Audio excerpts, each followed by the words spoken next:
The science fair project that stumped everyone.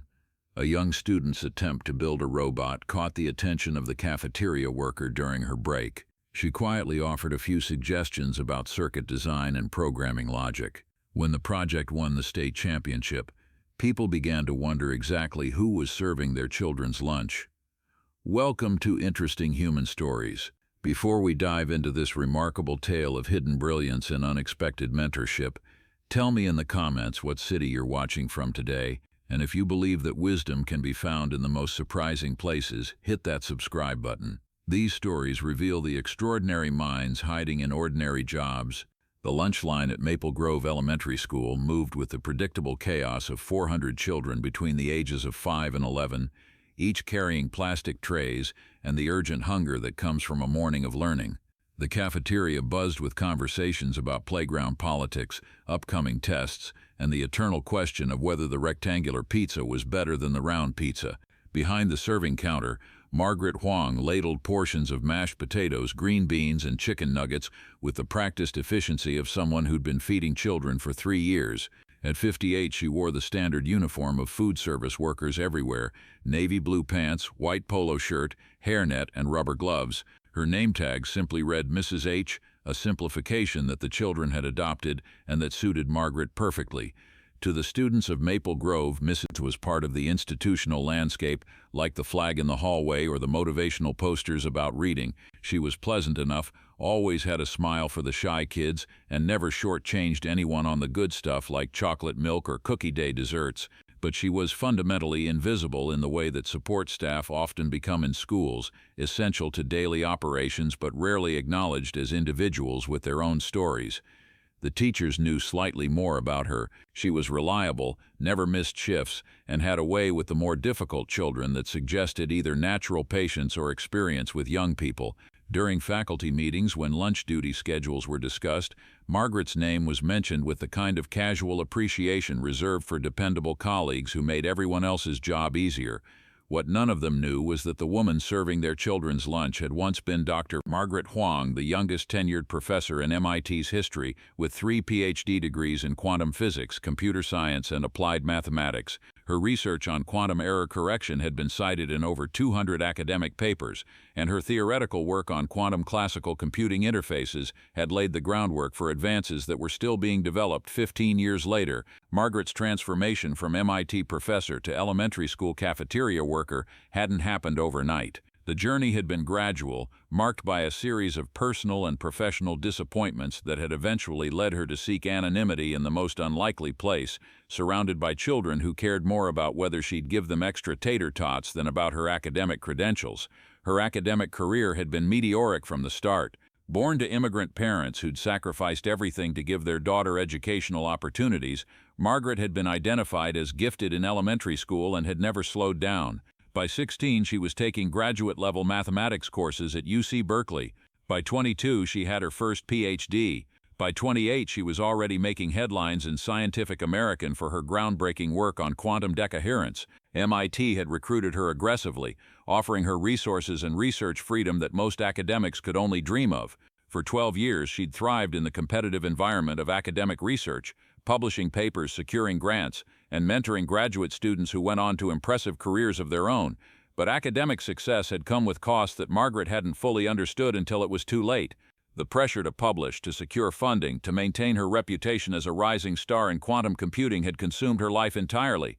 She'd worked 18-hour days, traveled constantly to conferences and symposiums, and gradually lost touch with everything outside the narrow world of theoretical physics. The end had come during her 40th birthday, which she'd celebrated alone in her MIT office at 2 a.m., having forgotten about dinner plans with friends because a particularly challenging proof had demanded her attention. Looking around at the awards on her walls, the towers of unread journals, and the cold pizza that had served as her birthday cake, Margaret had experienced something that could only be described as an existential crisis. The incident that finally pushed Margaret to leave academia had been surprisingly mundane. During a departmental meeting about budget allocations, a younger colleague had presented research that was clearly derivative of Margaret's earlier work, without proper attribution. When Margaret had pointed this out, the colleague had dismissed her concerns with a wave of his hand. "Margaret, we're all building on each other's work here. That's how science progresses. No need to be territorial about ideas." The casual dismissal of her intellectual property, combined with the implicit suggestion that her concerns were petty, had crystallized months of growing dissatisfaction with academic culture. Margaret had spent her entire adult life in environments where ideas were currency, where credit determined career advancement, and where collaboration often masked competition so intense that it bordered on hostile. That evening, Margaret had submitted her resignation from MIT, effective at the end of the academic year. Her colleagues had assumed she was moving to another university, perhaps taking a position at Harvard or Stanford. When pressed for details, Margaret had simply said she was exploring other options. The truth was that Margaret had no plan beyond leaving. She'd saved enough money during her academic career to take time off, to think, to figure out what she wanted to do with the rest of her life. She'd rented a small apartment in Newton, a suburb west of Boston, and for the first time in decades had allowed herself to exist without deadlines, publications, or the constant pressure to produce groundbreaking research. The job at Maple Grove Elementary had been intended as a temporary position, something to provide structure and modest income while Margaret figured out her next move. She'd seen the posting for a part-time cafeteria worker while browsing local employment listings and had applied on impulse, using her middle name and omitting her advanced degrees from her resume. The interview had been refreshingly straightforward. The school's food service director had asked about her availability, her ability to work with children, and whether she had any food handling experience. Margaret had answered honestly about her schedule flexibility and her patience with young people, and had neglected to mention that her food handling experience consisted mainly of heating frozen dinners in her MIT office microwave. The work itself had been more satisfying than Margaret had expected. The job required problem-solving skills, how to serve 400 meals efficiently, how to manage inventory, how to deal with dietary restrictions and food allergies. But these were concrete, immediate problems with clear solutions, unlike the theoretical challenges that had consumed her academic life. More surprisingly, Margaret had discovered that she genuinely enjoyed interacting with the children. Their questions were direct and honest, their concerns immediate and solvable. They didn't care about her publications or her research grants. They cared about whether she remembered that Johnny was allergic to dairy and whether she'd saved the last chocolate chip cookie for Emma, who always ate lunch last because she spent recess helping the kindergartners.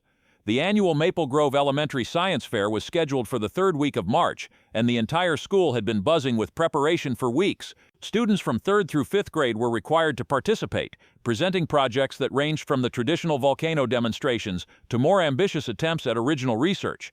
Margaret had watched the preparations with interest, noting which students approached their projects with genuine curiosity and which were clearly following templates provided by overeager parents. During lunch periods, she'd overhear conversations about hypothesis formation, data collection, and presentation techniques that reminded her of graduate student discussions, albeit with more excitement and less cynicism. One student in particular had caught her attention, Kevin Martinez, a 4th grader who ate lunch alone and always sat at the table closest to the serving line. Kevin was quiet, thoughtful, and had a habit of reading during lunch instead of socializing with classmates. His project, according to Lunchtime Conversations, was an attempt to build a robot that could navigate obstacles autonomously. Margaret had been peripherally aware of Kevin's struggles with the project. She'd overheard him talking to his teacher, Mrs. Rodriguez, about problems with the robot's sensors and programming. The teacher had been supportive, but clearly couldn't offer technical assistance beyond encouraging Kevin to keep trying and ask for help when you need it. On a Tuesday afternoon in early March, Margaret had been taking her break in the empty cafeteria when Kevin appeared, carrying a cardboard box and looking frustrated. He'd set up his robot on one of the lunch tables and was staring at it with the defeated expression of someone who'd exhausted all his ideas. Margaret had approached Kevin's table with the casual curiosity of someone killing time during a break. "How's your robot coming along?" she'd asked, noting the tangle of wires, sensors, and circuit boards that Kevin had assembled with obvious care but limited technical knowledge. "It doesn't work right," Kevin had replied, his voice carrying the particular disappointment of a child who'd invested significant time and hope in a project that wasn't meeting expectations. "I can get it to move forward, but it just runs into walls instead of going around them." Margaret had looked more closely at Kevin's design, recognizing immediately that the problem lay in the sensor configuration and the logic programming. The boy had managed to create a remarkably sophisticated project for his age and available resources, but he'd made several fundamental errors that prevented the obstacle avoidance system from functioning properly. "Mind if I take a look?" Margaret had asked, receiving permission before examining the robot's circuitry with the practiced eye of someone who'd spent years working with complex electronic systems. The fix required rewiring 2 of the ultrasonic sensors and modifying the programming logic to properly interpret distance measurements. Margaret had worked for about 20 minutes explaining her changes to Kevin in terms that a 4th grader could understand while being careful not to do the work for him. The sensors were sending information to the computer, Margaret had explained, but the computer wasn't understanding what the information meant. It's like if someone told you there was an obstacle ahead, but they said it in a language you didn't speak. When they'd tested the modified robot, it had performed exactly as Kevin had envisioned, moving forward until it detected an obstacle, then turning and finding an alternate path. Kevin's face had lit up with the pure joy of scientific discovery, the moment when theory becomes practical reality. Kevin's robot had won first place in the 4th grade division of the science fair, earning him a trophy and recognition at the school's awards assembly. More importantly, it had inspired several other students to attempt more ambitious projects, creating a ripple effect of scientific curiosity that extended beyond the formal requirements of the assignment. But Kevin's success had also raised questions among the faculty. Mrs. Rodriguez had been impressed by the sophistication of the final project, particularly the programming elements that seemed well beyond what a 4th grader should have been able to accomplish independently. During a casual conversation in the teacher's lounge, Mrs. Rodriguez had mentioned her curiosity about Kevin's robot to Tom Peterson, the school's part-time computer instructor. "I've been teaching computer basics to kids for 8 years, Tom had said, and that level of programming logic usually isn't seen until high school or college. Either Kevin is some kind of prodigy, or he had help from someone with serious technical knowledge." The conversation had eventually reached Principal Sarah Williams, who'd made a note to follow up with Kevin's parents about the level of outside assistance he'd received. Academic integrity was important even at the elementary level, and the school wanted to ensure that science fair projects represented genuine student work. But when Mrs. Williams had contacted Kevin's parents, they'd been as surprised as anyone by their son's success. "Kevin did most of the work in his room," his mother had explained, "but he did mention getting some help from someone at school. I assumed it was one of his teachers." Principal Williams had begun a discreet investigation into Kevin's science fair project, not because she suspected any wrongdoing, but because she wanted to understand how a 4th grader had managed to create such an advanced project with minimal adult supervision. Her first step had been to interview Kevin directly, asking him about his work process and the sources of assistance he'd received. Kevin had been forthcoming about his struggles with the robot and enthusiastic about the help he'd received from Mrs. H from the cafeteria. "She knew all about circuits and computer programming," Kevin had told Principal Williams. "She showed me why my sensors weren't working and helped me fix the code. She was really smart about robot stuff." This information had surprised Principal Williams, who'd known Margaret as a reliable cafeteria worker but had no reason to suspect any technical expertise. She decided to approach Margaret directly, partly out of curiosity and partly to acknowledge her contribution to Kevin's success. Margaret had been cleaning tables after the lunch period when Principal Williams had found her in the cafeteria. The conversation had been cordial but probing, as the principal tried to understand how a food service worker had become involved in advanced robotics programming. "Kevin mentioned that you helped him with his science fair project," Principal Williams had said. "I wanted to thank you for taking an interest in our students' academic work." Margaret had deflected the praise modestly. "I just made a few suggestions. Kevin did all the real work. He said you knew a lot about computer programming and circuit design. That's pretty impressive technical knowledge for someone in food service." Margaret had felt the familiar tension of being asked to explain her background without revealing more than she wanted to share. "I've always been interested in how things work," she'd said. "I read a lot." Principal Williams had been satisfied with Margaret's explanation initially, but Kevin's continued success with technology projects had kept the question alive in her mind. During the spring semester, Kevin had built a weather monitoring station, programmed a simple computer game, and helped troubleshoot computer problems for other students, all with guidance from Mrs. H. The truth had finally emerged during a casual conversation between Margaret and Tom Peterson, the computer instructor. Tom had been struggling with a network configuration problem that was preventing him from updating software on the school's computers. He'd mentioned his frustration during lunch, not expecting any response from the cafeteria staff. Margaret had listened to Tom's description of the problem and had recognized immediately that he was dealing with a subnet masking issue that was creating conflicts between the new software and the existing network architecture. Without thinking, she'd offered a specific technical solution that would resolve the problem without requiring hardware changes.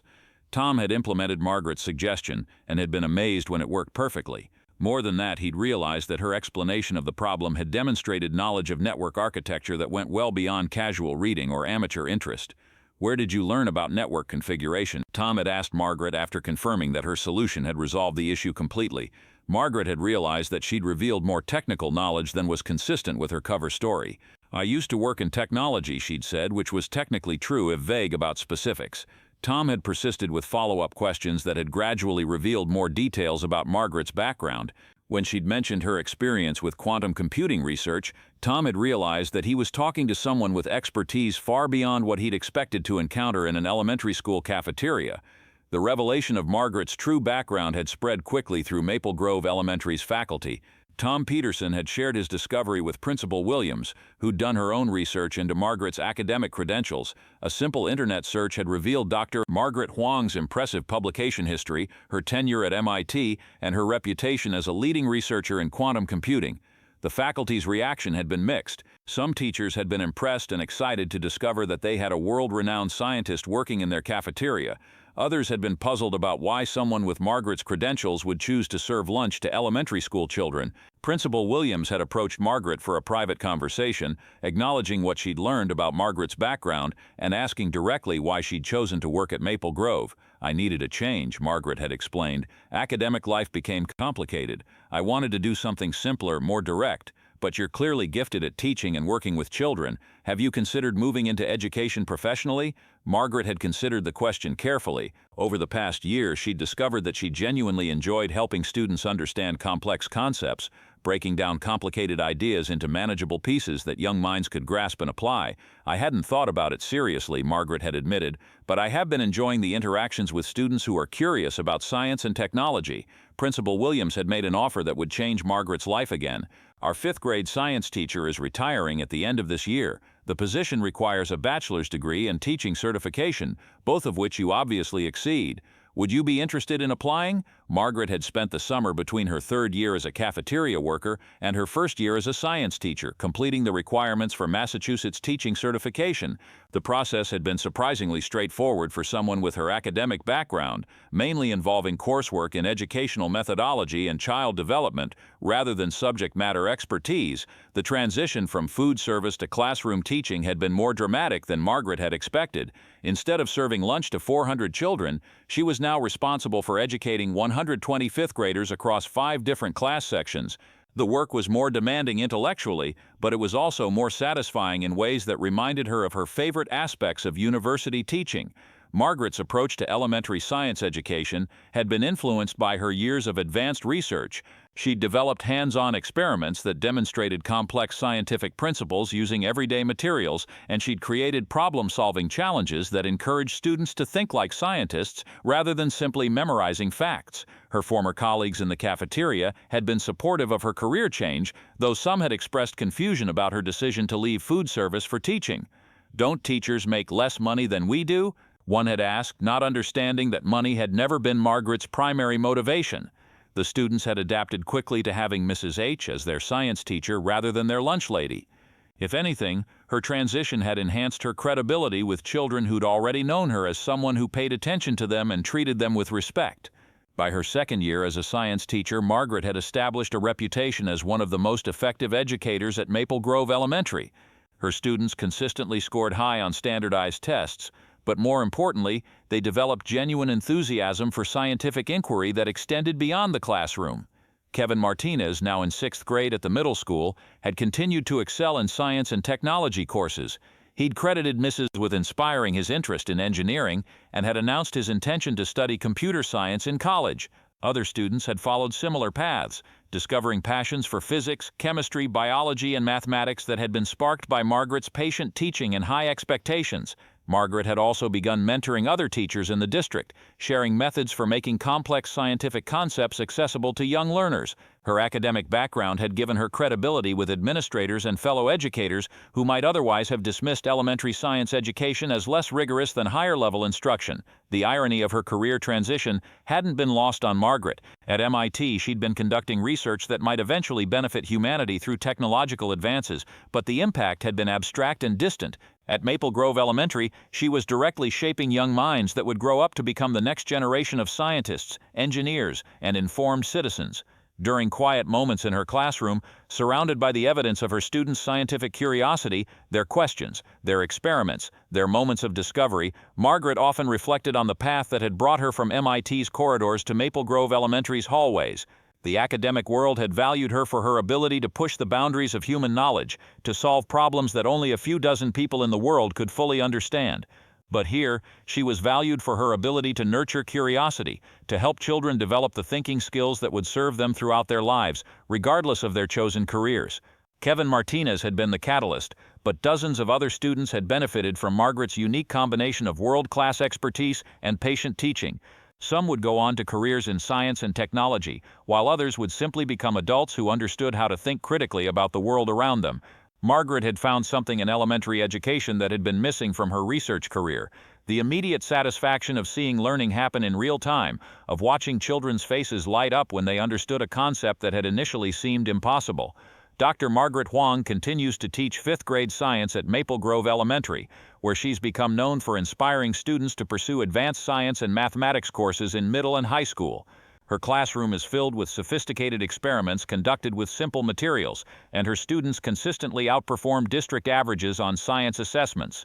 Few people outside the school know about Margaret's academic background. She doesn't advertise her MIT credentials or her groundbreaking research in quantum computing. When asked about her qualifications, she simply says she's always been interested in how things work. But every science fair at Maple Grove Elementary features projects that push the boundaries of what elementary students are expected to accomplish. Robots that navigate complex mazes, weather stations that upload data to online databases, computer programs that solve mathematical problems, all guided by a teacher who understands both the cutting edge of scientific research and the fundamentals of how children learn. Margaret has received several offers to return to university teaching or research positions, but she's declined them all. She's found her calling in the most unexpected place, helping 8- and 9-year-olds discover that science isn't just textbook knowledge, but a way of understanding and improving the world around them.